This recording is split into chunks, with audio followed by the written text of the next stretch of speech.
Você sabe o que é polarização? O dicionário diz assim: é o estado de concentração em extremos opostos, de grupos de interesses antes alinhados entre si.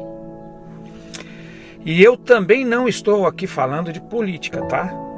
Eu não vou falar de política. Nesse vídeo eu não quero falar sobre isso, fiquem tranquilos. Mas eu estou aqui falando de uma coisa mais profunda e muito mais séria do que a divergência na escolha de um candidato ou um programa de governo. Estou falando de uma coisa muito mais profunda e muito mais séria. Eu estou falando da grande divergência de pensamentos que está crescendo na mente das pessoas nos dias em que nós estamos vivendo. Onde estes pensamentos são impostos muitas vezes à força ou à base do grito e da humilhação.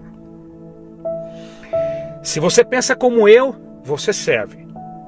Se você não pensa como eu rechaço você por pensar diferente e você também não serve. Nós estamos voltando à Idade da Pedra, essa que é a verdade, onde existia uma luta ferrenha por comida e por quem era o chefe do clã. Parece que nós estamos vivendo lá atrás. O problema era que eles não possuíam a velocidade de informação que nós possuímos hoje. Eles não possuíam os canais de disseminação que nós possuímos hoje, que fazem essa polarização correr à velocidade da luz. Grupos de pessoas que pensavam exatamente iguais sobre um determinado assunto, 5 minutos depois de navegarem no mundo virtual, passam a pensar completamente diferente por causa da influência de um interlocutor que eles apreciam. E um fenômeno interessante ocorre dentro desse cenário.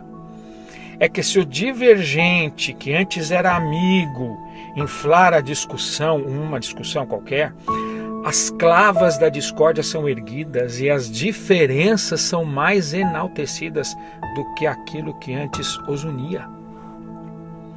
Estamos chegando a um ponto onde as pessoas são execradas por causa de tom de pele, por causa de uma cor de roupa que elas estão usando, por causa de um simples olhar ou de um sorriso. E tudo isso por pessoas que antes concordavam entre si. Como diz um amigo meu, por pessoas que comiam em minha mesa. Estamos chegando a um ponto onde nossas crianças estão crescendo com essa influência sobre o gênero. Outro dia o filho de uma amiga, muito querida, leu uma mensagem que eu mandei para ela, onde eu chamava ela de querida. Sabe aquelas expressões que a gente fala, minha querida? E ele disse assim para a mãe: mãe, esse seu amigo é gay. Ele é um doce de criança, mas eu estou aqui pontuando isso para vocês terem uma ideia onde a influência desses assuntos estão chegando, esses assuntos polarizados. Mas o que a Bíblia fala sobre esse assunto?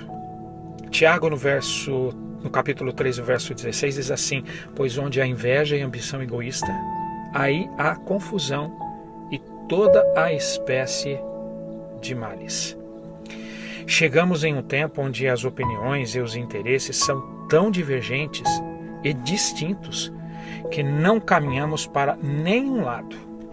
Você deve se lembrar daquela brincadeira chamada cabo de guerra, onde dois grupos puxavam a corda em direções opostas, direções completamente diferentes, e o mais forte vencia. Mas o mais estranho hoje é que dentro de cada grupo destes não existe uma unidade de pensamentos. E cada um quer um pedaço da corda, essa que é a verdade. Acabando com essa brincadeira. Onde existe unidade, existe individualidade agora. É normal as pessoas terem visões diferentes, mas o que não é normal é que as pessoas formulam suas posições de modo impositivo e se tornam amargas, ofensivas e defendem as suas ideias, as suas opiniões ao custo de conflito entre as pessoas que antes se amavam. Em Provérbios 13:10, a Bíblia resume o motivo por trás dessa hiperpolarização que estamos vivendo. Ela diz assim: da soberba provém a contenda.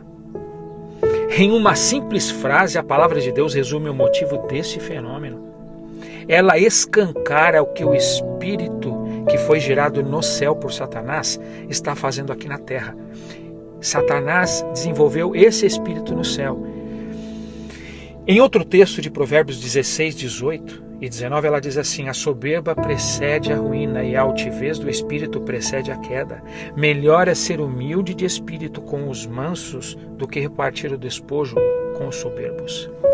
Este era o espírito de Lúcifer quando estava no céu. Ter pensamentos divergentes e opostos daqueles pensamentos do Criador. Ele conseguiu polarizar o céu, levando uma terça parte dos anjos com ele. E vocês acham que estes anjos caídos não divergiram de opinião com o próprio Satanás também, depois da queda? Claro que sim.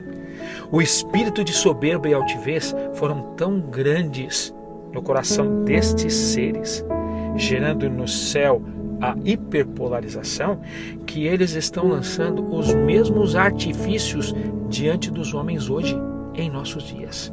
Só a gente que não consegue enxergar.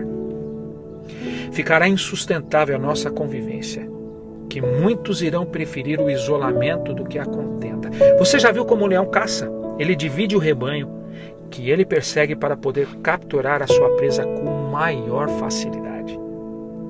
Eu vou dizer uma coisa para vocês. Divididos somos mais frágeis. Onde vamos chegar? Será que nós não estamos enxergando isso com os nossos olhos espirituais? Divididos somos mais fracos. Nos últimos dias os homens serão violentos, arrogantes, sem respeito pela opinião alheia e amarão mais o mal do que o bem. E por causa dessa hiperpolarização e por causa da relatividade que defende os conceitos dos seres humanos, dos homens, o mundo andará para trás de mal a pior. A palavra de Deus diz em Lucas 12:53, estarão em litígio pai contra filho e filho contra pai, mãe contra filha e filha contra mãe, sogra contra nora e nora contra sogra, discernindo o final dos tempos. Forte isso, não? Preste atenção no que eu vou dizer, é muito importante agora. Você já deve ter ouvido que podemos discordar sem sermos desagradáveis. Para evitar contendas, nós devemos avaliar os nossos motivos e desejos. Se a sua maior preocupação é vencer uma discussão ou ter razão em tudo, é quase certo que haverá ali espírito de discórdia, o espírito que Satanás teve lá no céu. Mas existe uma receita para transformarmos esse fenômeno em hipopolarização, que é o contrário de hiperpolarização. É mostrarmos preocupação e compaixão pelos outros, conter os nossos impulsos de falar ou escrever de maneira conflituosa para ganhos ou glória pessoal. E em humildade, amar as pessoas, amar o nosso semelhante. E sabe como nós conseguiremos fazer isso? Nós conseguiremos fazer isso quando nós tivermos o mesmo olhar que Cristo teve para com as pessoas que nos cercam. Afinal de contas, nós não somos cristãos, não estamos interessados na salvação de todos como Cristo está?